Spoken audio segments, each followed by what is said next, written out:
So, hi, I am KB with Nerdophiles. How are you both? Hi, KB. Good. How are Good, you? thanks. Doing well. Listen, this show is hilarious. Like, I had a good time. So first, how surprised were both of you when you read those final two scripts? Like, did you ever suspect early on that these two kind of arch nemesis, or arch nemesis, child, I don't know, would be Nemesis. co-parents? I'm like, right, would be co-parents and then have like a full litter at that. Like, when did y'all first know about that? And I'll start with you, Shashir. Oh man, I mean, it made the title "Exploding Kittens" make a lot more sense, to be honest. But it's cool, you if you have played the game before, you can't predict anything in the show. It's such a departure, and it's very cool to watch where the journey of these two characters go and how our relationship evolves and how the relationship evolves with the family. It's just like unpredictable, but very, very fun. So, when we first started, they both kind of bonded over the fact that they hated humans and Mm. were exceptionally self-absorbed.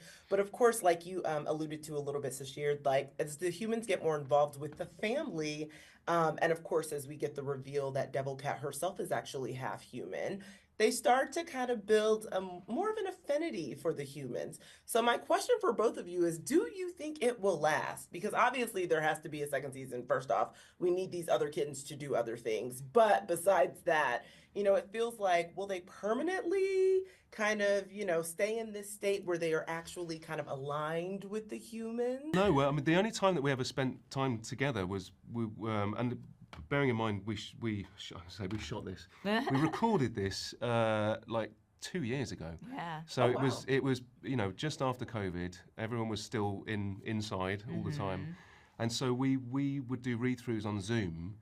And that was the only time we got to sort of interact with each other. And then what happens in animation is you just go in and you do your lines on your own. And they fill in the gaps for you in post. So it's a very different experience, but you do your lines, from a technical point of view, you do your lines differently. You try different versions, different line readings. And then they've got this choice to have, and when they're putting it all together, they choose what they think is the best one, and that's it.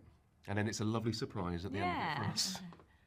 It's a surprise for us all. Whole experience is a surprise. Yeah.